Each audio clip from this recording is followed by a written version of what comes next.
Hey everyone, how's it going? It's your favorite white boy of color here. But I'm just back here today to do the 1000 subscriber Q&A. Um, it's taken me so long because I've had um microphone issues. The three microphone array that comes with my microphone has been acting weird for the last couple weeks ever since a Windows update, and apparently it's a known driver issue with the webcam, so hopefully they get that fixed. But for now, um I'm using my cameras, I mean my computer's microphone, so everything should be good. Um so yeah, let's just get right into it. The first question is, what piece of art or writing slash book has gotten you to think the most? And more generally, what is your favorite piece of art or writing slash book? And that comes from at just Connor. Um, that's that's a hard question.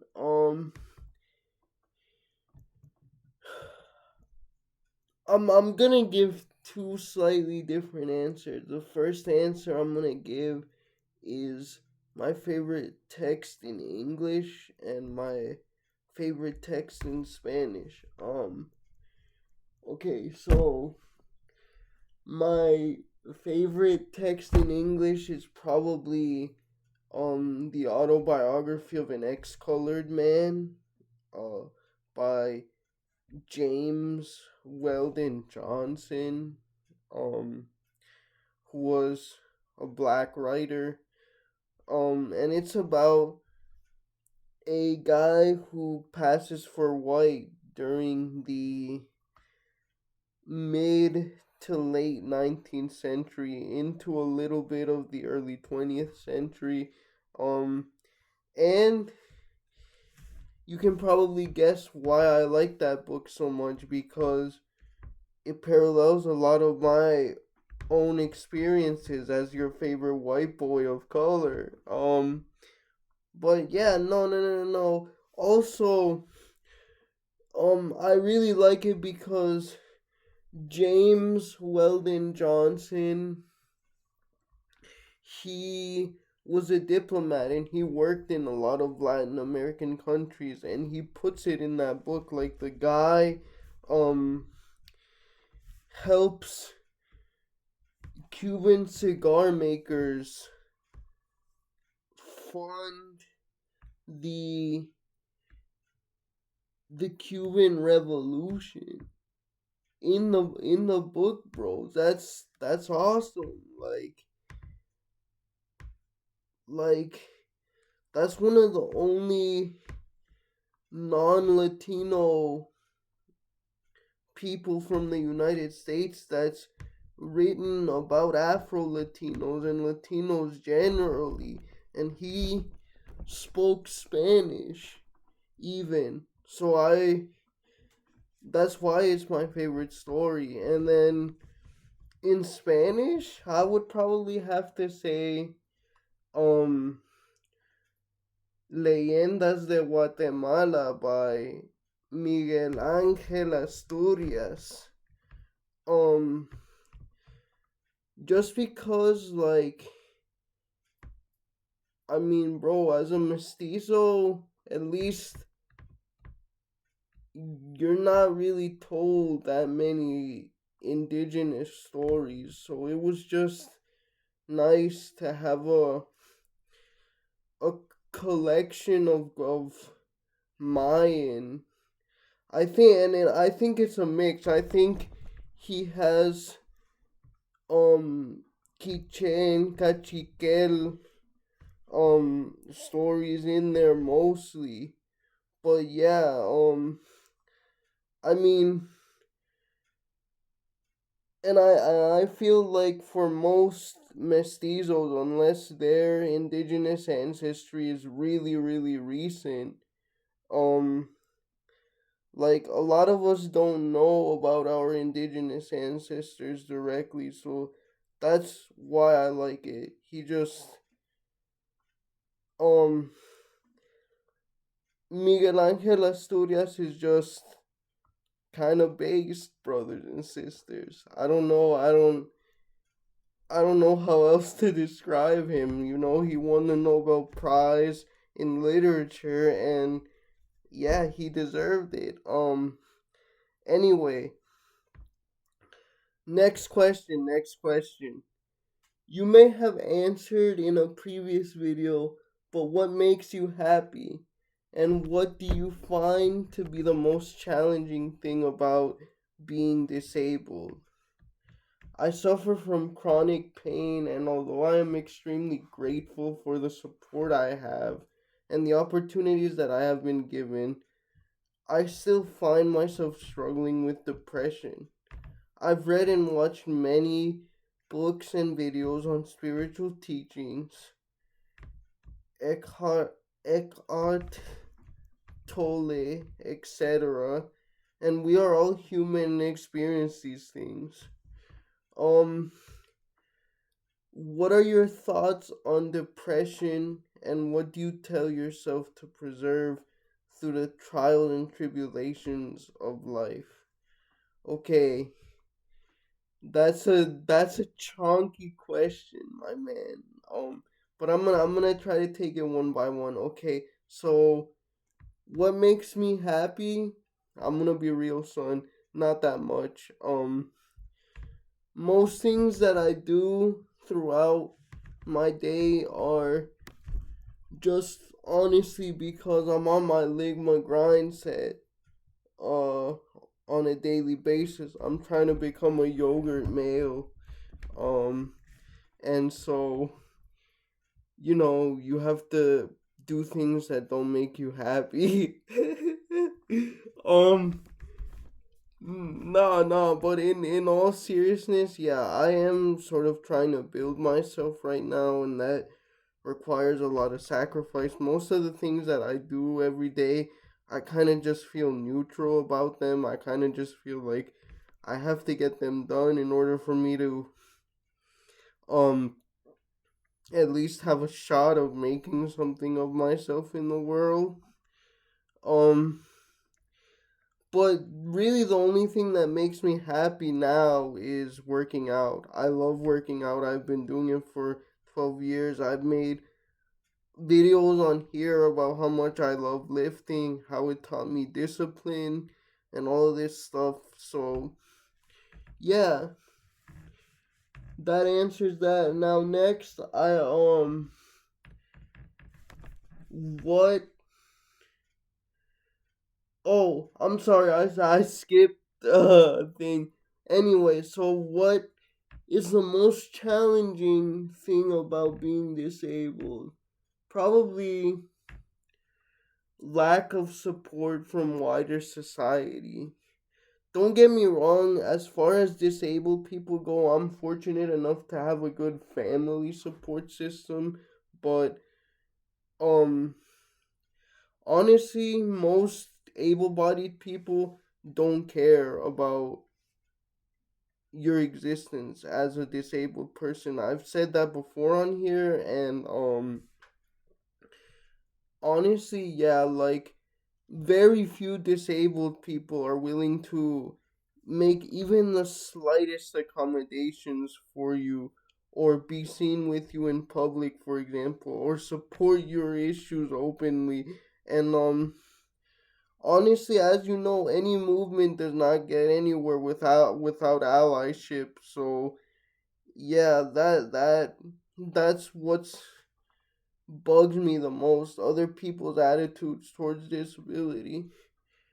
Um, and what are my thoughts on depression, and what do I tell myself to through the trial persevere through the trials and tribulations of everyday life?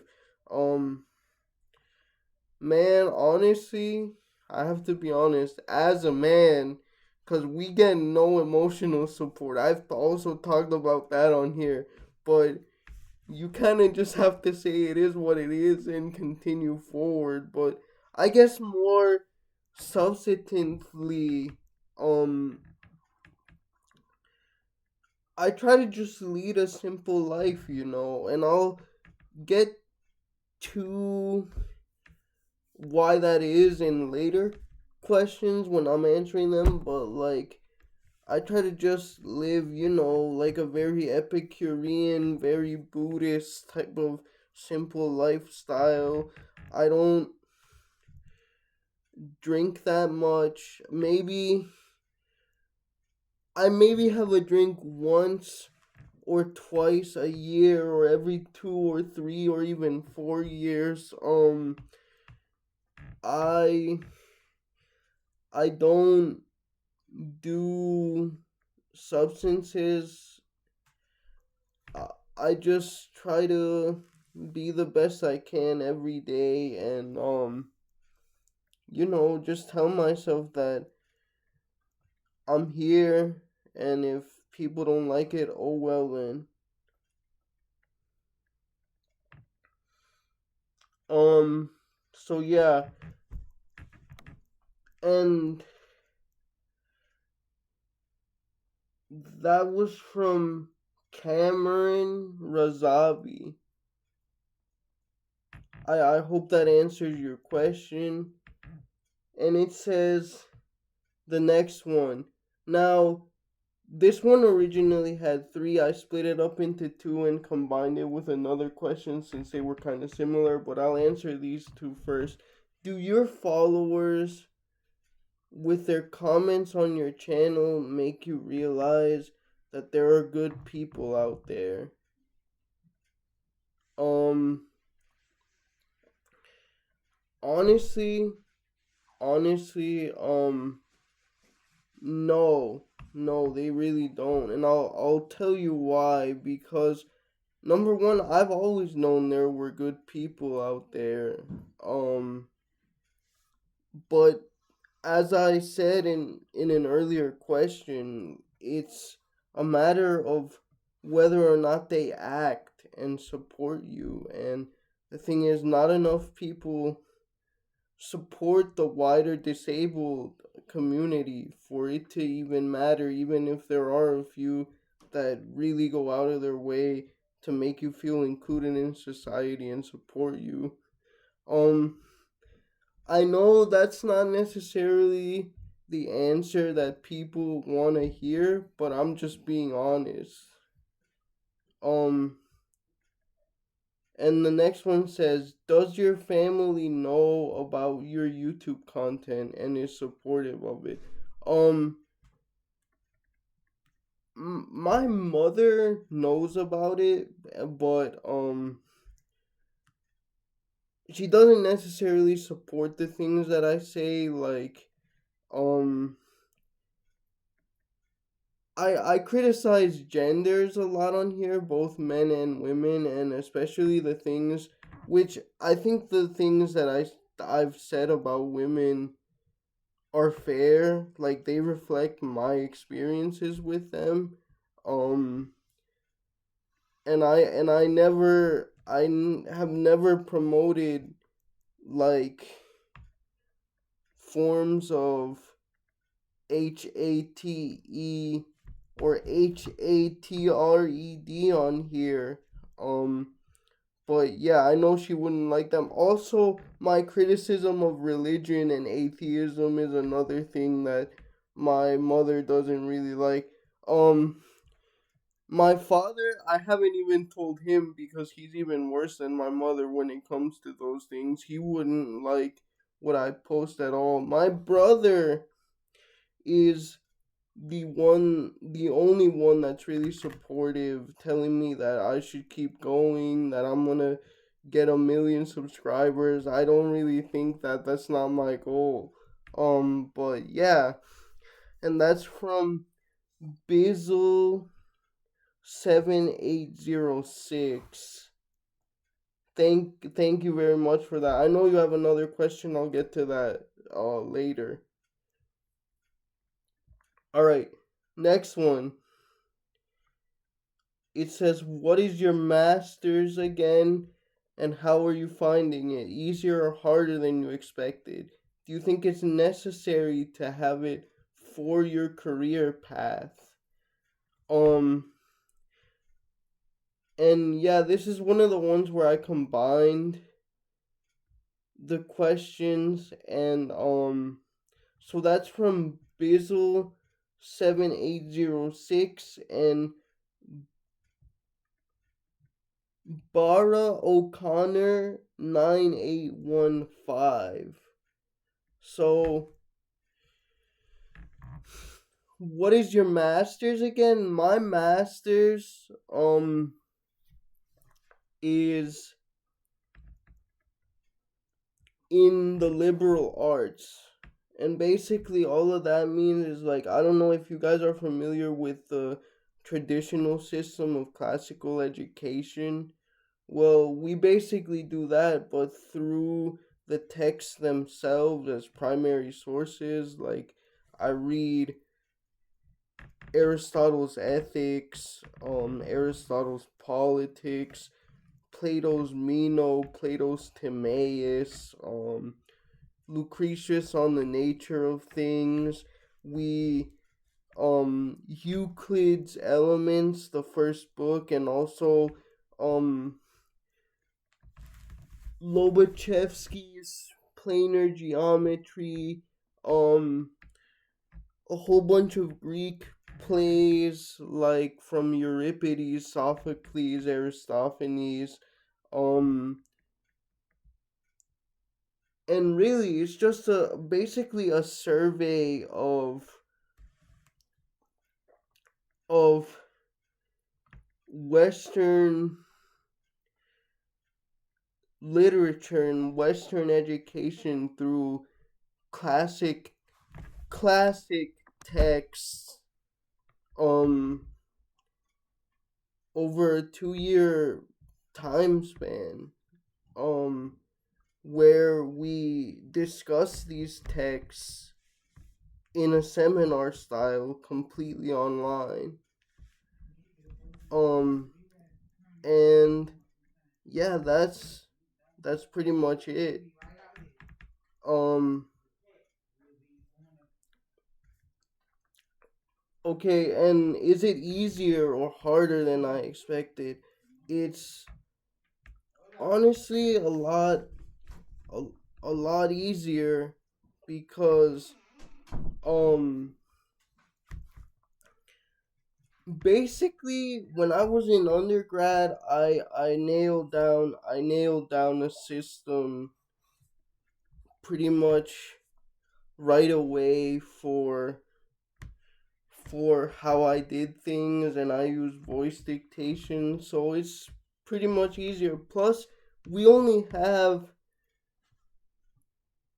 like a total of 4 assignments throughout the semester. There's all papers. So it's pretty easy, man. Honestly, do I think it's necessary? No, I did this because I can. Like, the US is weird. They won't let disabled people work, but they'll throw a ton of money at you if you're disabled and a minority, so you can go to college. But if you're disabled, you won't be able to get a job. I just did this because I can, and because honestly, bro, like, I'm trying to be the elite of Latinos. Like, I'm trying to be really educated, like, to show that we're not what the media portrays us as. Because I was a DACA recipient, remember that. My parents were what. Um. All right. Next one is also a series of questions. Favorite movie, favorite food, and what is the main reason you started YouTube? Favorite movie. Good question. My favorite movie is Being There by Hal Ashby. Ever since I was a kid, and and my dad showed me the Pink Panther movies. I've been a fan of Peter Sellers as an actor, and I Peter Sellers' portrayal of Chance, the disabled man in the movie Being There is just, I mean, it's fantastic. I That's one of those things where it's like one of my guilty pleasures, problematic favorite media because I mean, within literature, and Being There is based on a book by Jerzy Kosinski. Um, the sort of naive disabled person who is somewhat magical and just stumbles into greatness in life by accident is a well-known sort of trope with intellectual disability, but it's a movie I still love, and I think it teaches you a lot about life and going with the flow, as cliche as that sounds. Um okay, next one, favorite food. Um I'm gonna answer this again. My favorite American food would probably have to be, your classic cheeseburger. Come on, man, that's one of the greatest things known to man. Um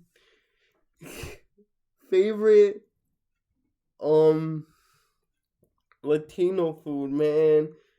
I can't even pick just one. I would have to say explicitly Guatemalan, probably caquic, bro, which is this is it's hard to explain. It's like this turkey soup thing, I guess. I don't know how to describe it, but and of course tamales. Every Central American nation and Mexico has their own different version of this, but I mean I love tamales, bro.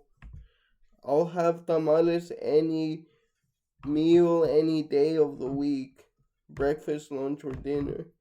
Um, and what is the main reason you started doing YouTube? Well, I mean, I was done with my undergraduate coursework, just waiting for graduation basically, and I was bored and I needed to vent and produce cringe.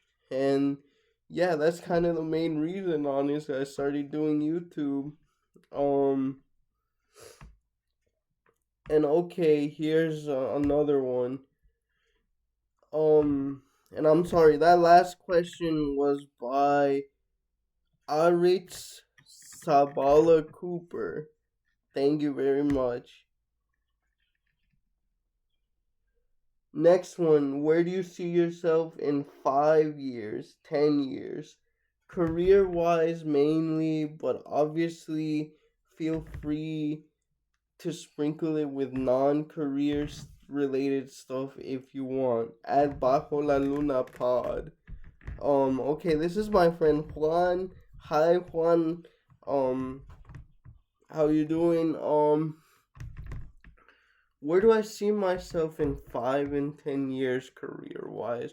Well, I'll probably have to be some type of tutor.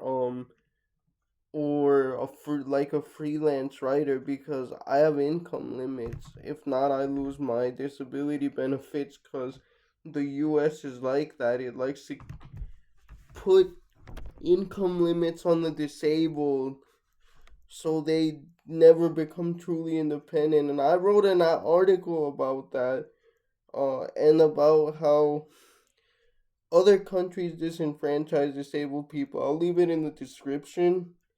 Go and give it a read. It's the only thing that I've ever published of note. Um, so yeah, probably as a tutor or a freelance writer, man.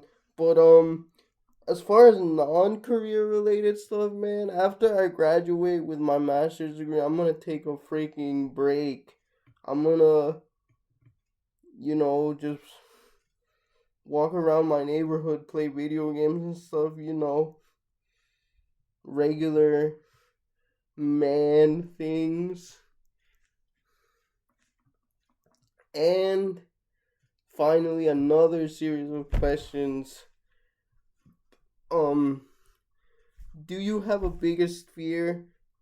Do you like scary movies? And if you could go anywhere in the world, where would you go? Um, so do I have a biggest fear? That's interesting. I would have to say that my biggest fear is something so simple, right? But like, I can't swim and I have no balance and it's drowning. I hate swimming.